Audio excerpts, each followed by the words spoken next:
दोस्तों, गुरुकुलम ज्ञान भूमि गया यूट्यूब चैनल में आपका स्वागत है। आज एनसीईआरटी क्लास 6 एनसीईआरटी क्लास 6 अध्याय नंबर 4 कराने जा रहा हूं। आइए देखते हैं क्या बताती है हमें किताबें और कब्र। आइए, पुस्तक में मेरी कहती है, मेरी एक लड़की है, मेरी कहती है, जैसे ही घंटी बजी शिक्षक ने छात्रों को अपने साथ आने को कहा। आज वे पहली बार पुस्तकालय जा रहे थी। मेरी ने देखा कि पुस्तकालय उनकी कक्षा से काफी बड़ा है और वहां किताबें से भरी कई रैक थे। कोने में एक अलमारी थी, मोटी मोटी किताबों से भरी थी। मेरी ने एक अलमारी खोलने की कोशिश करते हुए शिक्षक ने कहा, उस अलमारी में अलग अलग धर्मों से जुड़ी हुई महत्वपूर्ण किताबें हैं। क्या तुम्हें मालूम है कि हमारे पास वेदों का संग्रह है? आइए जानते हैं। दुनिया के प्राचीन ग्रंथों में से एक दुनिया के प्राचीन ग्रंथों में से एक, शायद तुमने वेदों के बारे में सुना होगा। वेद हमारे 4 होते हैं। पहला ऋग्वेद, सामवेद, आयुर्वेद, अथर्ववेद। सबसे पुराना वेद ऋग्वेद है, जिसकी रचना लगभग 3500 साल पहले हुई थी।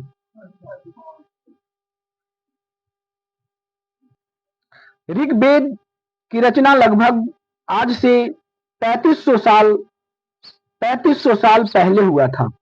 ऋग्वेद में 1000 से ज्यादा प्रार्थनाएं हैं, जिन्हें सूक्त कहा जाता है। प्रार्थनाओं को क्या कहा जाता है? सूक्त कहा जाता है। सूक्त का मतलब होता है अच्छी तरह से बोला गया। ये विभिन्न देवी देवताओं की स्तुति में रचे गए हैं, जिसे मंत्र कहते हैं। मंत्र के द्वारा स्तुति किया जाता है। इनमें से 3 देवता बहुत महत्वपूर्ण हैं, अग्नि, इंद्र और सोम। अग्नि आग के देवता हैं, इंद्र युद्ध का देवता है और सोम एक पौधा है जिससे खास पेय बनाया जाता है। वैदिक प्रार्थनाओं की रचना महर्षि ने की थी। वैदिक प्रार्थनाओं की रचना महर्षि ने की थी। आचार्य विद्यार्थियों को इन अक्षरों, शब्दों, वाक्य में बांटकर स्वस्वर पाठ कंठस्थ करवाते थे। अधिकांश सूक्तों की रचयिता सीखने और सिखाने वाले पुरुष थे। कुछ प्रार्थनाओं की रचना महिलाओं ने भी की थी। ऋग्वेद की जो भाषा है, ऋग्वेद प्राक संस्कृत या वैदिक संस्कृत कहते हैं। तुम स्कूल में जो संस्कृत पढ़ती हो उससे थोड़ी सी भिन्न है। ठीक है, आइए जानते हैं कि संस्कृत और अन्य भाषाएं क्या होती हैं। संस्कृत वो भाषाएं होती है, संस्कृत भाषा भारोपियन यानी भारत और यूरोपियन से मिलकर बना है। भाषा परिवार का हिस्सा है।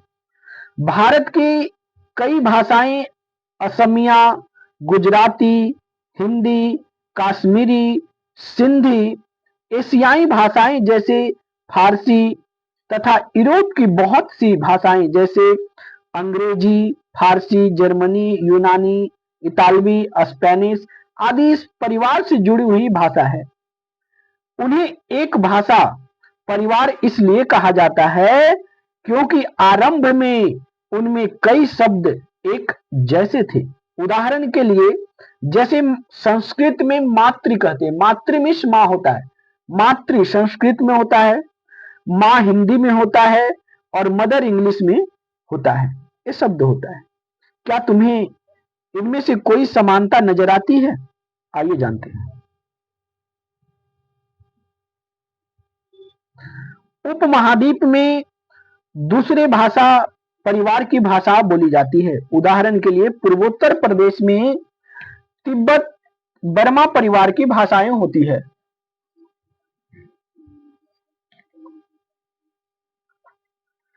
तमिल, तेलुगु, कन्नड़, मलयालम द्रविड़ भाषा परिवार की भाषाएं हैं, जबकि झारखंड और मध्य भारत की कई हिस्सों में बोली जाने वाली भाषाएं ऑस्ट्रो एशियाटिक परिवार से जुड़ी है। उन भाषाओं की सूची बनाइए जिनके बारे में तुमने सुन रखा है, उसके भाषा परिवार पहचानने की कोशिश करें। आइए जानते हैं कि जिन किताबों को हम पढ़ते हैं, जिन किताबों को पढ़ते हैं वे लिखी और छापी गई ऋग्वेद का उच्चारण किया जाता है और श्रवण किया जाता है, ना कि पढ़ा जाता है। रचना कई सदियों बाद इससे पहली बार लिखा गया था। इसे छापने का काम तो मुश्किल से 200 साल पहले हुआ था।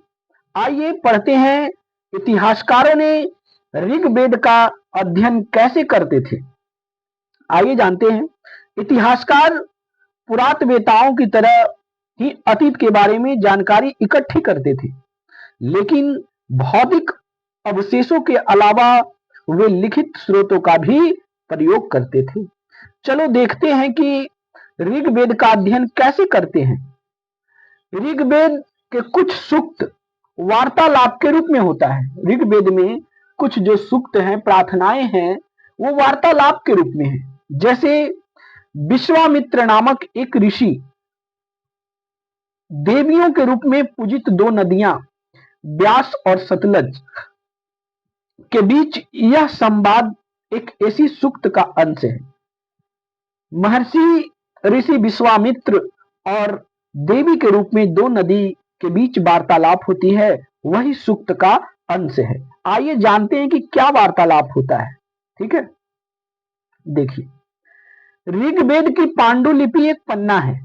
ऋग्वेद की पांडुलिपि का एक पन्ना भुर्ज वृक्ष की छाल पर लिखी गई है। पांडुलिपि किस पे लिखी जाती थी?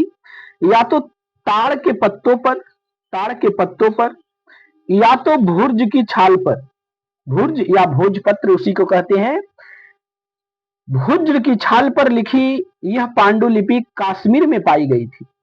लगभग 150 वर्ष पहले ऋग्वेद को सबसे पहली बार छापने के लिए इसका उपयोग किया गया था और इस पांडुलिपि को देखकर अंग्रेजी में अनुवाद किया गया था।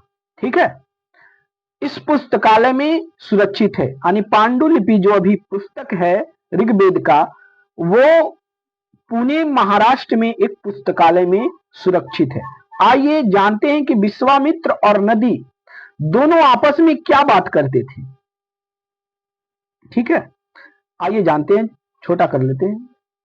देखिए विश्वामित्र कहते हैं नदी से, विश्वामित्र कहते हैं कि हे नदियां, आपने बछड़ों को चाटती हुई दो चमकती गायों की तरह दो फुर्तीली घोड़ों की चाल से पहाड़ों से नीचे उतरो। इंद्र द्वारा दी हुई शक्ति स्फूर्त तुम रथ की गति से सागर की ओर बह रही हो। तुम जल से परिपूर्ण हो, जल से तुम्हारा भरा हुआ है, एक दूसरे से मिलना चाहती हो। नदियां कहती है विश्वामित्र जी से कि जल से परिपूर्ण हम देवताओं के बनाए रास्ते पर चलते हैं, एक बार निकलने पर हमें रोका नहीं जा सकता है। हे ऋषि, तुम हमसे प्रार्थना क्यों कर रहे हो?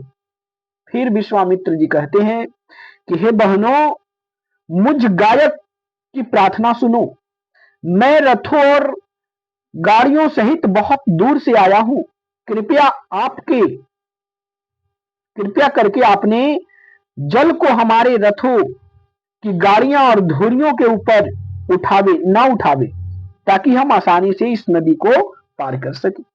फिर नदियां कहती हैं कि हम तुम्हारी प्रार्थना सुनेंगे, जिससे तुम सुरक्षित उस पार जा सको। आइए जानते हैं। फिर इतिहासकार बताते हैं कि यह प्रार्थना उन क्षेत्रों में रची गई होगी जहां नदियां बहती हैं। वे इस सुझाते हैं कि जिस समाज में ऋषि रहते हैं वहां घोड़े और गाय का बहुत महत्व दिया जाता है, इसलिए नदियों की तुलना घोड़ा और गाय से की जाती है।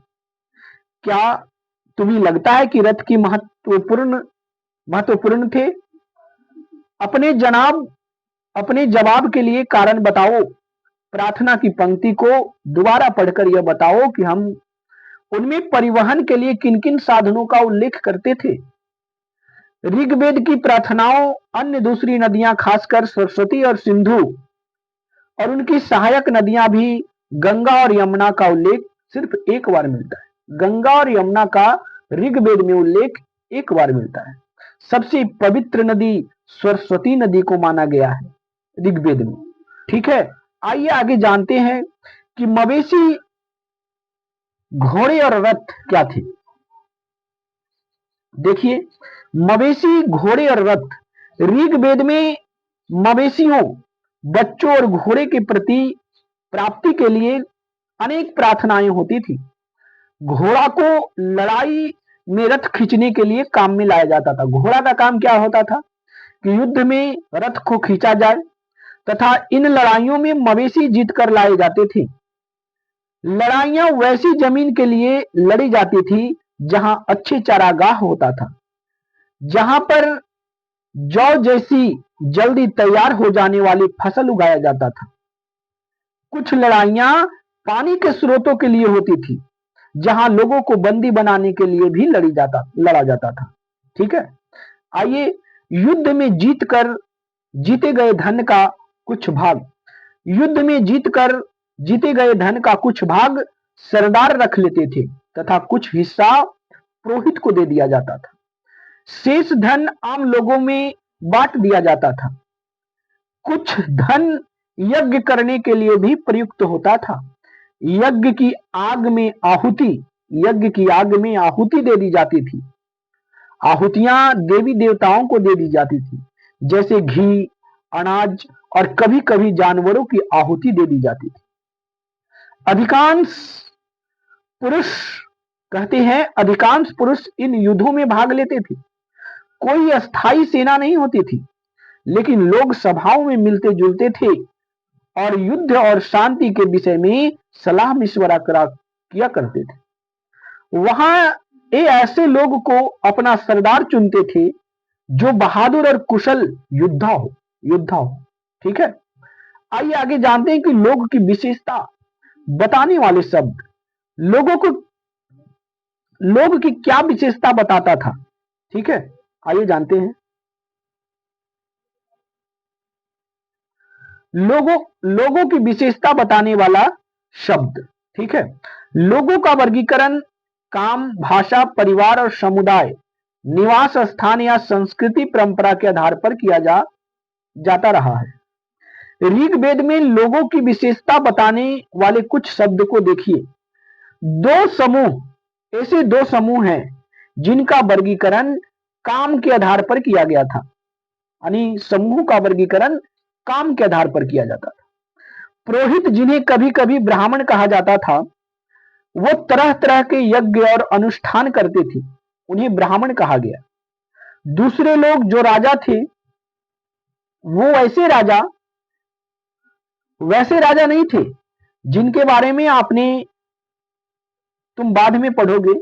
ये ना तो बड़ी राजधानियां में रहते थे, ना ही महलों में रहते थे, ना इनके पास सोना थी, ना ही ये कर वसूलते थे। तो वो कैसे थे?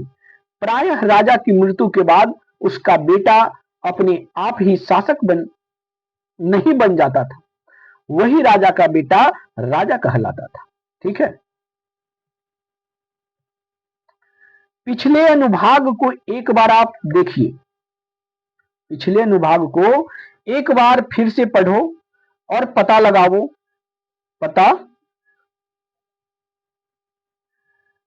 पिछले अनुभाग को एक बार फिर से पढ़ो और पता लगाने की कोशिश करो कि राजा क्या करते थे। पता है, जनता या पूरे समुदाय के लिए दो शब्दों का इस्तेमाल होता था। एक था जन, इसका प्रयोग हिंदी व अन्य भाषाओं में आज भी होता है। जन मीन्स जनता। तथा दूसरा था विश्व। विष जिससे वैस शब्द निकलता है। इस विषय पर तुम अध्याय 5 में विस्तार से पढ़ोगे। ऋग्वेद में विष और जन के नाम मिलते हैं, इसलिए हमें पुरुजन या विष, भरत जन विष, जदु जन विष जैसे उल्लेख मिलते हैं। ठीक है, तुम्हें इनमें से कोई नाम जाना पहचाना लगता होगा। जिन लोगों ने इन प्रार्थनाओं की रचना की वे कभी कभी खुद को आर्य कहते थे तथा अपने विरोधियों को दास कहा करता था, दस्तु कहते थे। दास या दस्तु कहता था, दस्यु कहता था। दस्यु वो लोग थे जो यज्ञ में भाग नहीं लेते थे, यज्ञ नहीं करते थे और शायद दूसरी भाषा बोलते थे। बाद के समय में दास का स्त्रीलिंग दासी हो गया। दास शब्द का मतलब गुलाम होने लगा, गुलाम हो गया। दास वे स्त्री और पुरुष होते थे जिन्हें युद्ध में बंदी बनाया जाता था, उसे दास कहते थे। उन्होंने उनके मालिक की जायदाद माना जाता था। जब युद्ध में परास्त हो जाता था, हार जाता था, तो मालिक लोग उसे अपना जायदाद मानते थे। जो काम मालिक करवाना चाहता था वही सब करना पड़ता था। आइए जानते हैं आगे कि जिस युग में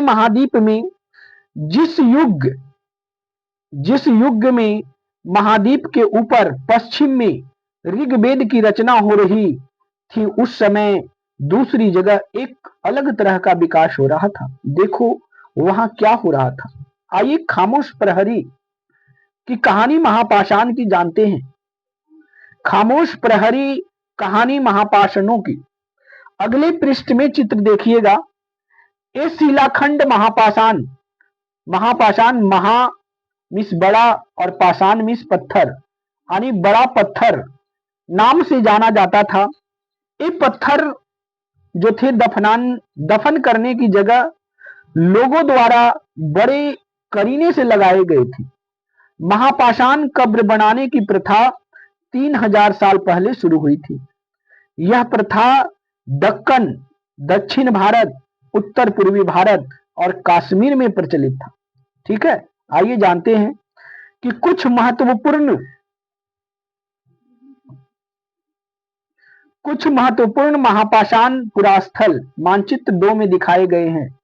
कुछ महापाषाण जमीन के ऊपर दिख जाते हैं, कुछ महापाषाण जमीन के भीतर होते हैं। ठीक है, आइए जानते हैं। देखिए यही था पत्थरों से बड़ा हुआ महापाषाण कब्र की तरह होता था। बड़े बड़े पत्थर सजा दिया करते थे और एक कब्र की तरह बनाया हुआ था। आइए देखते हैं।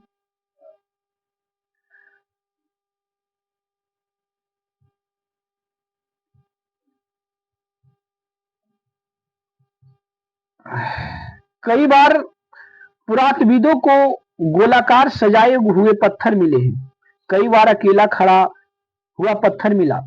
एकमात्र प्रमाण है जो जमीन के नीचे कब्र को दर्शाता है। ठीक है, महापाषाण के लोग निर्माण, देखिए महापाषाण के निर्माण के लिए लोगों को कई तरह के काम करने पड़ते थे। हमने जो कार्य सूची बनाई है उसे क्रमबद्ध करें। गड्ढा खोदना, शिलाखंडों को ढोकर लाना, बड़े पत्थरों को तराशना और मरे हुए को दफनाना, इस तरह से क्रमबद्ध ज्ञान होता था। इन सब कब्रों में कुछ समानताएं थी, कुछ समानताएं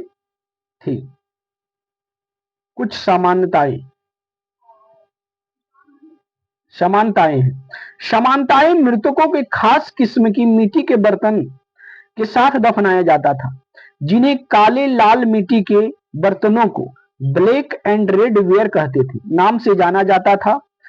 इनके साथ ही मिले हैं लोहे के औजार, हथियार, घोड़े के कंकाल और सामान तथा पत्थर और सोने के गहने मिले हैं। क्या आपको पता है कि हड़प्पा के शहरों में लोहे का प्रयोग होता था? पता है? आइए देखते हैं कुछ इंपॉर्टेंट महत्वपूर्ण बातें। ऊपर इस तरह का महान पाषाण का ताबूत सावधान कहा जाता है। जो ताबूत आपको दिखा महापाषाण में, उसे सावधान कहा जाता, शिष्ट कहा जाता था। दिखाए गए शिष्ट में एक पोर्ट हॉल होता था, जो शायद पत्थरों से बने हुए थे। कमरे में अंदर जाने का रास्ता था, ठीक है, उसे पोर्ट हॉल कहा जाता था। आइए जानते हैं, महापाषाण कब्र में मिले लोहे के सामान मिले हैं, घोड़े के लिए सामान मिले हैं, कुछ कुल्हाड़ियां मिली हैं और एक कटार मिला है, ठीक है। आइए देखिए, यही कटार है।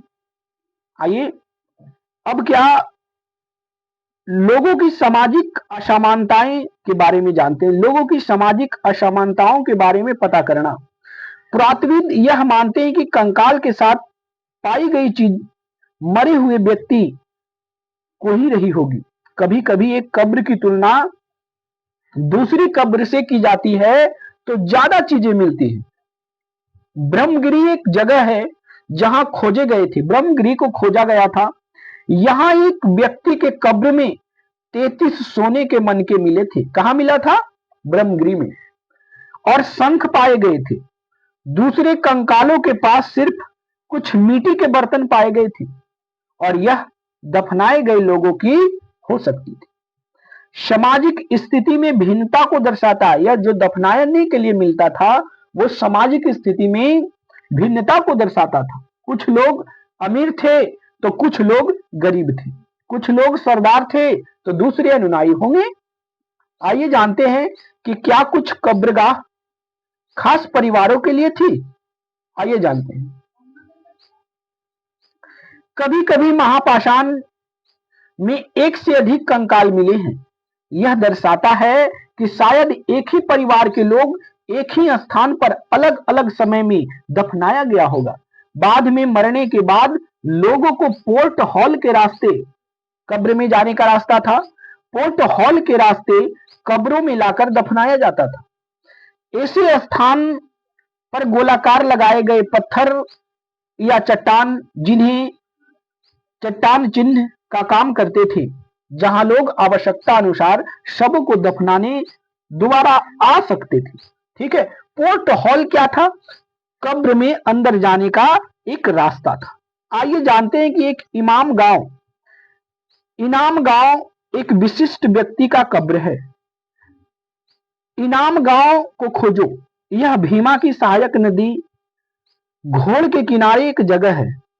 इस जगह पर 3600 से 27 साल पहले, 2700 वर्ष पहले के लोग रहते थे। यहाँ वयस्क लोगों को प्रायः गड्ढे में सीधा लिटाकर दफनाया जाता था, जिनका सर उत्तर की ओर होता था।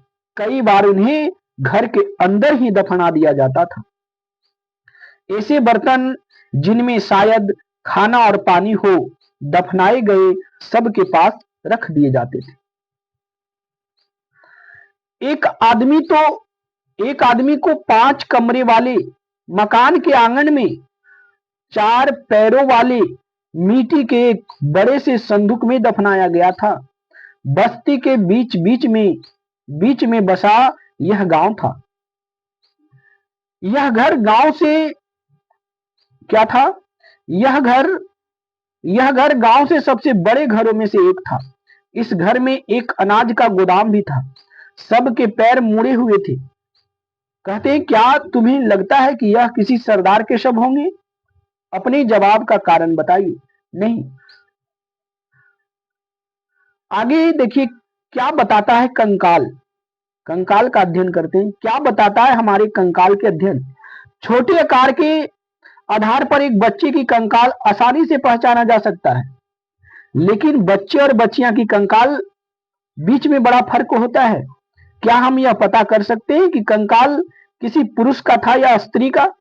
कभी कभी लोग कंकाल के साथ मिले सामान के आधार पर अंदाजा लगाते हैं। उदाहरण के लिए, यदि कंकाल के साथ गहने मिले तो वो स्त्री होता है, महिला की कंकाल है। लेकिन ऐसी समझ के साथ समस्याएं हैं। अक्सर पुरुष भी आभूषण पहनते थे। कंकाल का लिंग पहचान का बेहतर तरीका है स्त्री की जांच है। चूंकि महिलाएं बच्चे के जन्म देती है, इसलिए उसका कटी प्रदेश और कुल्हा पुरुषों से ज्यादा बड़ा होता है। ठीक है। इसलिए कंकाल के आधार पर ये समझते हैं कि आधुनिक अध्ययन पर आधारित है। आज से लोग 2000 साल पहले चरक नाम का एक प्रसिद्ध वैद्य था। चरक एक वैद्य थे। उन्होंने चरक संहिता शास्त्र का लिखे थे। चिकित्सा शास्त्र पर आधारित था चरक संहिता। उन्होंने किताब लिखी थी। वो कहते थे कि मनुष्य के शरीर में 360 हड्डियां होती है। कितना हड्डियां? 360 हड्डियां होती है। यह आधुनिक शरीर रचना विज्ञान कहता है कि अभी 206 हड्डियां होता है मनुष्य में, काफी ज्यादा है। संभवतः चरक ने अपनी गिनती दांत को, जो 32 दांत होते हैं, तथा हई अस्त्रिक जोड़ और कॉर्टिलेज को जोड़कर यह संख्या बतलाई थी। आइए जानते हैं कि इनाम गांव के लोग क्या काम और धंधे करते थे। बोलिए, इनाम गांव के लोग के काम धंधे। इनाम गांव के पुरातत्वविदों को गेहूं, जौ, चावल, दाल, बाजरा, मटर, तिल के बीज मिले हैं। कई जानवरों की हड्डियां भी मिली। कई हड्डियों पर कटने के निशान से यह अंदाजा है कि लोग इन्हें खाते थे। गाय, बैल, भैंस, बकरी, कुत्ता, भेड़, घोड़ा, गधा, सुअर, सांभर, चितकबरा, हिरन, कृष्ण मृग, खदहा, नेवला, चिड़िया, घड़ियाल, कछुआ, केकड़ा और मछली की हड्डियां पाई गई है। ऐसे साक्ष्य मिले हैं। बेर, आंवला, जामुन, खजूर, कई तरह के रस भरी एक की जाती थी। आइए जानते हैं कि अन्यंत्र क्या था। अन्यंत्र क्या होता है? अन्यंत्र क्या होता है, आइए जानते हैं। एटलस में चीन को देखिए। लोग 3500 साल पहले, यह कि लेखन कला का सबसे पुराना उदाहरण चीन से मिलता है। यहां जानवरों की हड्डी पर, यह जो दिख रहा है वो जानवर की हड्डी है। जानवर की हड्डियों पर लिखा गया था। इन्हें भविष्यवाणी करने वाला हड्डी कहा जाता था, क्योंकि यह मान्यता थी कि भविष्य बताती है। ये हड्डियां भविष्य बताती हैं। राजा कहते थे कि लोग लिपिकारों से इन हड्डियों पर सवाल लिखवाते थे। क्या वो युद्ध में जीतेंगे? क्या फसलें अच्छी होगी? क्या उन्हें पुत्र होंगे? फिर इन हड्डियों को लिखवाकर इन हड्डियों को आग में डाल देते थे और फिर आग की गर्मी से हड्डियां चटक कर दरारें पड़ जाती थी। भविष्यवक्ता इन दरारों के आधार पर ध्यान से देखकर भविष्यवाणी करते थे। कोशिश करते होंगे, जैसा शायद तुम भी सोच रहे होगी कि भविष्यवक्ता कभी कभी गलती भी करते होंगे, शायद गलती करते होंगे। ये राजा शहरों में महल बनाकर रहते थे। उन्हें बेशुमार दौलत था। एक स्त्रीकर थी जिन्होंने बड़े बड़े नक्शाकारी, कांसे के बर्तन शामिल थे, लेकिन लोहे का इस्तेमाल करना नहीं जानते थे। इन लोग जो था लोहे का इस्तेमाल करना नहीं जानता था। आइए कल्पना करते हैं, कल्पना कीजिए कि आप 300 वर्ष पहले इनाम गांव में रहते हैं। पिछली रात सरदार जी की मृत्यु हो गई। आज तुम्हारा माता पिता दफन की तैयारी कर रहे हैं, यह बताते हुए कि सारे दृश्य का वर्णन, अंतिम संस्कार के लिए कैसे भोजन तैयार किया जा रहा है। तुम्हें क्या लगता है खाने में क्या दिया जाएगा? खाने में वही गेहूं, जौ, चावल और जानवर की हड्डियां। देखिए, कुछ एनसीईआरटी में महत्वपूर्ण तिथियां देती हैं। आइए देखते हैं। वेदों की रचना लगभग 3500 साल पहले हुआ था। महापाषाणों का निर्माण लगभग 3000 साल पहले हुआ था। इनाम गांव में कृषक का निवास लगभग 3600 से 2700 साल पहले हुआ था। आइए कुछ इंपॉर्टेंट क्वेश्चन दिया गया है, मिलाइए। सूक्त क्या था? बोलिए, सूक्त क्या था? एक अच्छी तरह से बोली गई भाषा था। ठीक है। रथ क्या था? रथ को युद्ध में प्रयोग किया जाता था। जो रथ में घोड़ा लगाया जाता था और घोड़ा को रथ को खींचने के लिए युद्ध में प्रयोग किया जाता था। यज्ञ क्या था? यज्ञ एक अनुष्ठान था। और दास क्या थे? दास एक गुलाम था। महापाषाण क्या था? सजाए गए पत्थर थे। आइए आगे देखते हैं कुछ वाक्य दिए हुए हैं, उन्हें पूरा कीजिए। क्या पूरा कीजिए कि दासों का इस्तेमाल, क्या था, दासों का इस्तेमाल किया जाता था। दास का इस्तेमाल क्यों किया जाता था? क्योंकि राजा या मालिक के काम के लिए, मालिक के कामों के लिए, ठीक है। महापाषाण कहां पाए जाते थे? बोलिए। तो शिलाखंड में महापाषाण पाए जाते थे। शिलाखंड, शिलाखंड। आइए तीसरा देखते हैं, जमीन पर गोले, गोले में लगाए गए पत्थर या चट्टान किसका काम आते थे? कब्रों का काम आते थे, कब्र बनाने का, कब्र, कब्र बनाने का काम, कब्रें बनाने का काम आता था। पोर्ट हॉल का इस्तेमाल क्यों किया जाता था? कब्र में, कब्र के अंदर जाने में, कब्र के अंदर जाने के लिए, ठीक है। इनाम गांव के लोग क्या खाते थे? तो वहां गेहूं होता था, जौ होता था, चावल होता था, क्या होता था? चावल होता था, और जानवर के हड्डी भी मिले, इससे पता चलता है कि जानवर भी खाते होंगे। आज हम जो किताब पढ़ते हैं ऋग्वेद से कैसे भिन्न है? देखिए दोस्तों, आपको मैं निष्कर्ष के तौर पे बताता हूं कि इसमें मैंने पढ़ा कि वेद कितने हैं। वेद कितने हैं? तो वेद 4 होते हैं। वेद 4 होते हैं। पहला, पहला क्या होता है? ऋग्वेद, दूसरा सामवेद, तीसरा आयुर्वेद, और पांचवा होता है जो चौथा अथर्ववेद, अथर्ववेद होता है, ठीक है। सबसे प्राचीन वेद ऋग्वेद है। सबसे प्राचीन वेद ऋग्वेद है। ऋग्वेद सबसे प्राचीन वेद है। आज से 3500 वर्ष पूर्व ऋग्वेद का रचना किया गया था। ऋग्वेद की भाषा जो है प्राप्त संस्कृत की भाषा है, प्राप्त संस्कृत की भाषा है, या जिसे वैदिक संस्कृत भी कहते हैं, वैदिक संस्कृत भी कहते हैं। ऋग्वेद में 1000 से ज्यादा प्रार्थनाएं हैं, प्रार्थनाएं हैं। प्रार्थनाओं को ही सूक्त कहा जाता था। सूक्त एक अच्छी भाषाएं थी, ठीक है। ऋग्वेद में 3 देवताओं का उल्लेख मिलता है। पहला अग्नि, जिसे आग के लिए किया जाता था। दूसरा इंद्र, जिसे युद्ध का देवता माना जाता था। और तीसरा सोम, सोम एक वृक्ष था जिसे पेय पदार्थ बनाया जाता था, ठीक है। ऋग्वेद में सूक्त की वार्तालाप हुई है जिस विश्वामित्र से, विश्वामित्र जी से, और 2 नदी से हुआ है। कौन कौन? व्यास और सतलज, सतलज, ठीक है। इतना स्क्रीनशॉट ले लीजिएगा। ऋग्वेद में गंगा और यमुना का भी उल्लेख मिलता है। गंगा और यमुना का भी एक बार उल्लेख किया गया है। ऋग्वेद में सबसे पवित्र नदी सरस्वती, सरस्वती नदी है, जो सबसे पवित्र नदी माना गया है, ठीक है। ऋग्वेद में 5 नदी किसका किसका उल्लेख है? गंगा, यमुना, सरस्वती,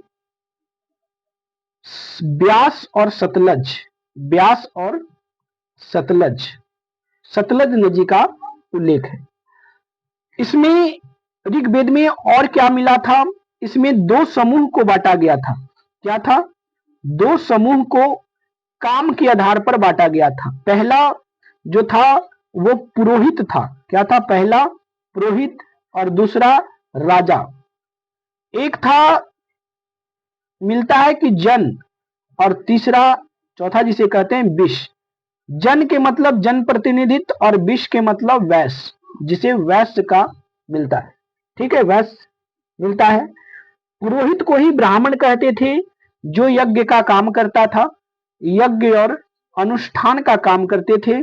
और राजा जिन्हें देखभाल करता था, सुरक्षा करता था, ठीक है। आगे देखिए क्या था, इसमें पढ़े थे कि महापाषाण,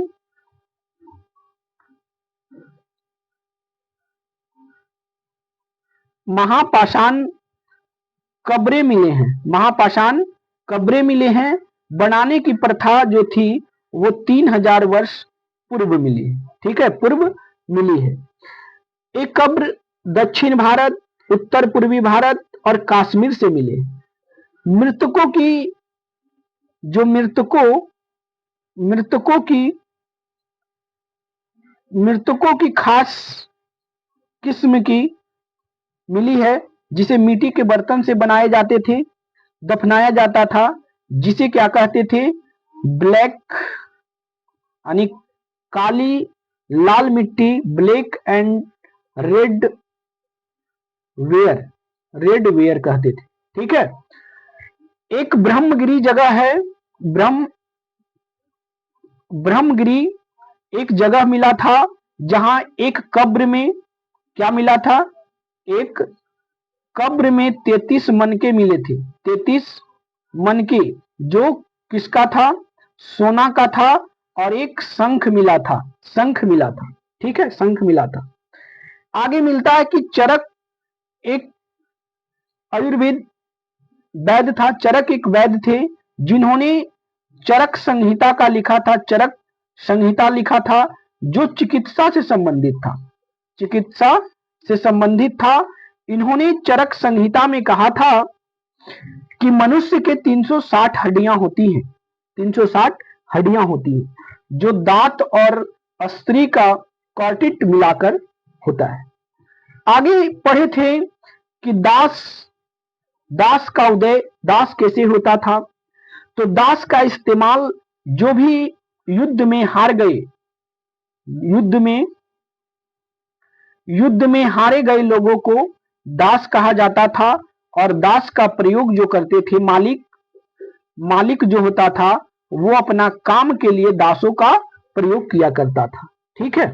इस तरह से आज का सेशन समाप्त होता है। आप लोग गुरुकुलम ज्ञान भूमि यूट्यूब चैनल को सब्सक्राइब कीजिएगा, लाइक कीजिएगा, वीडियो को शेयर कीजिएगा, ताकि आपको एनसीईआरटी का इस तरह से सेशन मैं रोज लेकर आऊं। धन्यवाद।